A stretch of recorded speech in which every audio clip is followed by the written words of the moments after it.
I first met her while I was hiking to observe alpine plants, halfway along the descent route towards the cabin where I was planning to stay overnight. She was crouched at the side of the trail, looking unwell. She appeared to be in her late 30s, and she was radiant yet somber, a young widow. Again this week, seriously. My name is James, but around here, they call me Michael Thompson. I work as a researcher of alpine plants at the county museum. For 4 weeks in a row, when I told my wife, Michelle, that I was going alone to the mountains to observe alpine plants over the weekend, she'd reacted hysterically. It's part of my job, Michelle, there's nothing I can do about it. Back in college, I was part of the athletic club and was invited to go hiking by a senior member. The first mountain I climbed was about 6,500 feet high. I was captivated by a small wildflower known as the Queen of Alpine Plants that I saw at the summit of that mountain. I was fascinated by the small wildflower that had white and pink petals blooming on the rocky ground. Since then, mountain climbing became my hobby, and this passion led me to my job as a researcher of alpine plants. What do you say to Jacob? Jacob is our 6-year-old son. Michelle said that I will take him to the amusement park this weekend, as I've been postponing our promise to him. Why don't you just take him, Michelle? You're the one who told Jacob about the amusement park without asking me. Leaving those words behind, I left the house with my backpack. I planned to stay overnight at the mountain cabin, and I had already submitted my climbing plan. I would get to the trailhead by transferring between trains and buses. Is this what they call going through a rough patch? On my way, I recalled the argument with Michelle. It left a sour taste in my mouth. I arrived at the trailhead just after 9 a.m.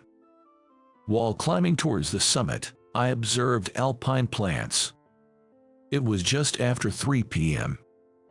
On my way to the mountain lodge where I'd reserved a one-night stay, I ran into a woman who was sick. I escorted her back to the lodge and nursed her back to health overnight. After regaining her strength, we parted ways at the trailhead the next day. On a whim, I stopped by a local shop at the foot of the mountain and bought a souvenir, candies, for my wife and son for the first time. What's this? When I handed over the mountain treats, my wife, Michelle, looked at me in confusion. I called out to Jacob, who was in his room, telling him I'd brought back a souvenir. Having had his promise of a trip to the amusement park broken, Jacob, sulking, deliberately stomped his feet as he came over. Hoisting Jacob onto my knee, I told him, I swear I'll take you to the amusement park next weekend, for real this time. Really, really? Jacob asked, looking up at me. I'm not lying. Then, I opened the box of souvenir candies. Just as Jacob reached out his hand, Michelle interjected. No, you can't. Dinner is almost ready. After dinner, Jacob and I spent a short hour playing video games, took a bath together, and I put him to bed. When I returned to the living room, Michelle was watching the news on TV, seemingly bored. How about it, want a beer? I took a can of beer out of the fridge and offered it to my wife. What's gotten into you? Playing the doting dad all of a sudden, and now trying to be the loving husband. I grabbed 2 glasses and sat down across from my wife. Pouring the beer, I raised my glass for a toast. There's something I want to tell you. Something I need you to hear. Michelle took a sip of her beer and looked at me. I told her about the woman I met on the way to the mountain lodge, who was in poor health. I thought to myself, she's taking the mountain too lightly, dressed in casual clothes like that. But I couldn't just leave her there. So, I talked to the woman. Whether she was on a tour or lost from her group, she only replied that she came alone. I didn't tell Michelle this, but I was reminded of the look on that woman's face when she looked up at me after answering my questions. With her glossy hair tied back and a certain melancholy in her eyes, I was captivated by her. And then I had a thought. Alpine plants possess a unique beauty. The higher the altitude they inhabit, the more I perceive their beauty to intensify. I've wondered why this is, especially considering the harsh natural conditions of these high-altitude areas. After all, plants such as flowers perpetuate life by enabling the pollen from male flowers to fertilize the female flowers. This process necessitates the assistance of wind and insects. Wind is a force we can only leave to nature, but insects we can attract. Hence, flowers bloom. The fragrance and beauty of the bloomed flowers serve to attract insects, enlisting them in the process of pollination. I sensed something similar in her, the woman I encountered on my descent route. An allure that draws men towards her unconditionally. She said climbing in such light attire and getting sick, it's a nuisance, really, causing such a commotion. It's totally true. I considered taking her to the mountain cabin where I was supposed to stay. However, it was nearly an hour's walk from where I found her to the cabin, even just for me alone. So, what did you do? My wife asked with keen interest. Well, I recalled that there was a refuge cabin much closer, I replied. A refuge cabin is a mountain hut available for free to anyone encountering an emergency, such as bad weather. Most refuge cabins are unmanned, with no resident caretakers. And because they're free, some climbers use them as planned accommodation, even when it's not an emergency, which is allowed. I continued my story to my wife. Carrying the woman I'd found on the mountain trail, I walked for about 20 minutes and arrived at the refuge cabin. Along the way, the sky had turned ominous, the wind was picking up, and large raindrops began to fall. The cabin was empty. Well, looks like we're imposing ourselves here tonight. She nodded, arms wrapped around herself. Looking at her, I saw her lips trembling, tinged with purple. Cold, isn't it? That's what happens when you climb a mountain rest like that. I offered her my mountain jacket that I was wearing. When you go mountain climbing, it's basic to layer your clothing. That way, if it's hot, you can take layers off. If it's cold, you can put them on. Even when I tried to explain the basics of mountain climbing, she was miles away. Then I contacted the mountain hut I had booked, explained the situation, and said we would be staying in the emergency shelter that night. So what? You're telling me you two were alone together until morning? Silently, I nodded in response to my wife's question. And then, my wife, Michelle, spat out the words dismissively. I had brought food, drinks, and cooking utensils to the mountain hut we had booked because we planned to stay without meals. It was a bit scarce for two people, but I cooked dinner anyway. The menu was a classic instant curry. Still cold, I asked her, even though she didn't touch the curry I had made. As usual, she completely ignored me. Gradually, I began to feel irritated. Eat. If you eat, your body will warm up a bit. I don't want it. I thought she was finally reacting, but this was all she said. Still, her gloomy tone made me feel something was seriously wrong. I don't know what happened, but I sternly said to her, if I hadn't come by, your life might have been in danger. You shouldn't underestimate the mountains. But she just turned her sorrowful profile away from me and remained silent, not trying to speak. I thought I couldn't handle this anymore, so I figured all I could do was let her sleep. Did she not touch it after all? The curry you made? Yeah, she didn't eat it, I told my wife, as I grabbed another can of beer from the fridge. As night fell, the rain and wind became stronger. The sound of rain hitting the windows was loud, and drafts blew in from various spots of the hut. While looking out the window, I asked, "How do you feel? Has it improved a little?" I thought she wouldn't respond, but then I heard her voice, as thin as a mosquito's. "If I lie down like this, by morning, I might." Surprised, I turned to look at her. She was wrapped in the mountain jacket I had lent her, covering herself from head to toe. Once again, I turned my gaze back to the window. Then I muttered, "It feels like I'm stranded in the middle of a storm." Suddenly, I heard the sound of the mountain jacket rustling. I looked at her.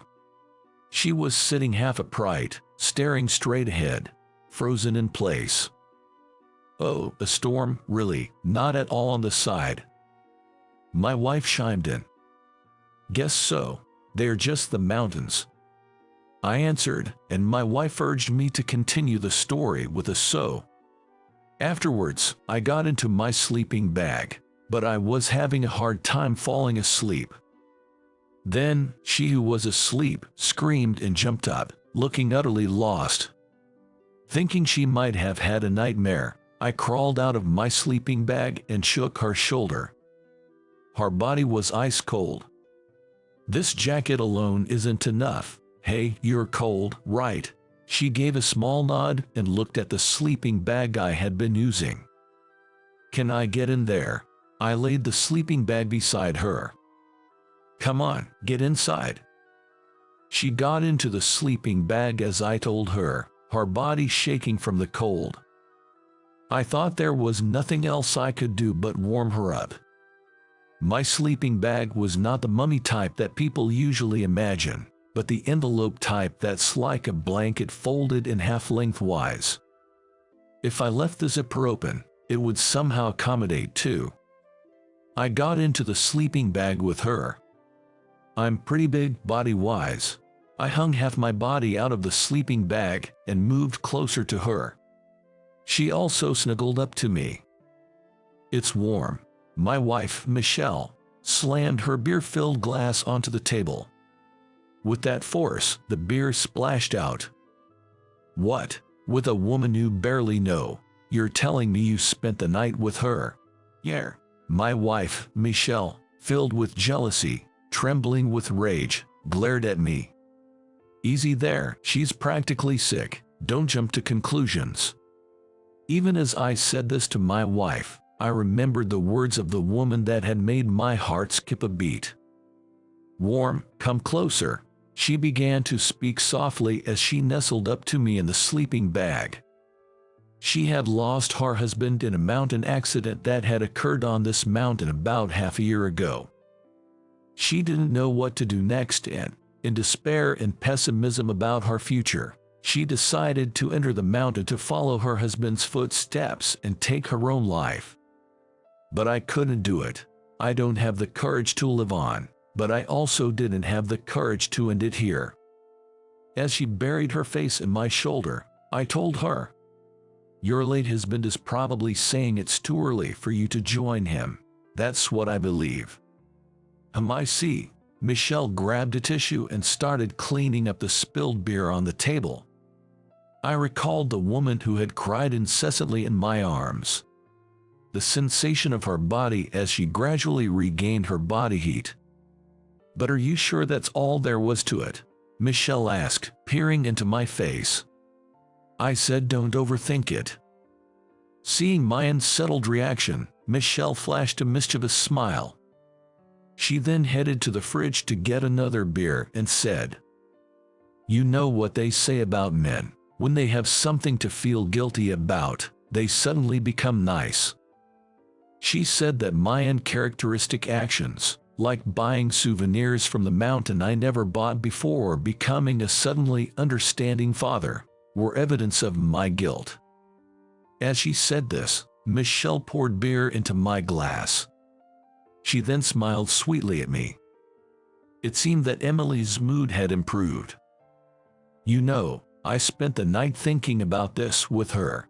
What would happen to you and our son if I had an accident on the mountain. Stop it, don't even joke about such a thing. But it wasn't a joke or a lie. I had spent the night with her, seriously considering what would happen to my wife, Michelle, and our son, Tyler, if something happened to me.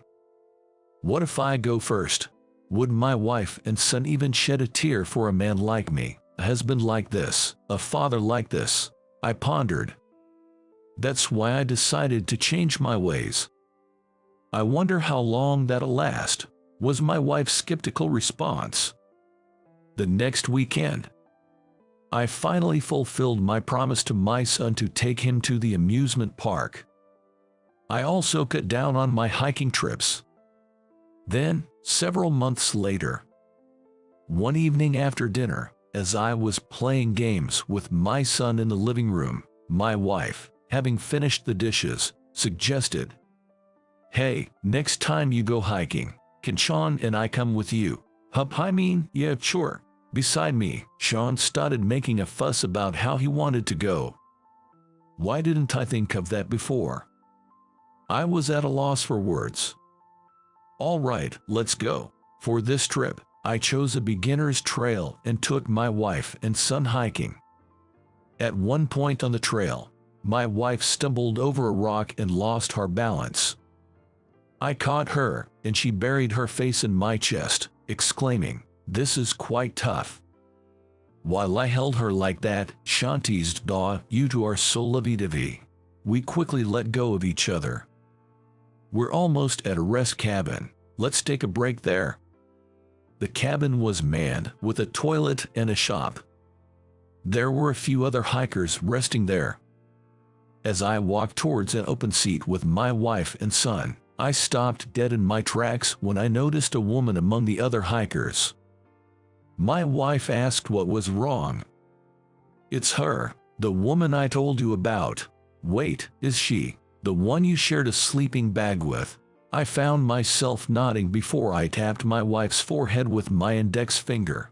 She chuckled and followed my gaze to the woman. She, too, noticed us. She quickly stood up and bowed her head towards me. And then she noticed us, too.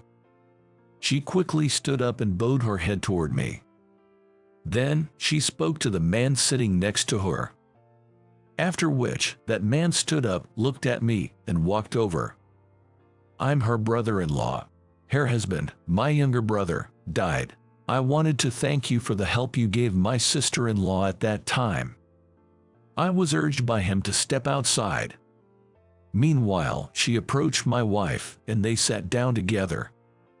According to her brother-in-law, they had just marked the first anniversary of her husband's death.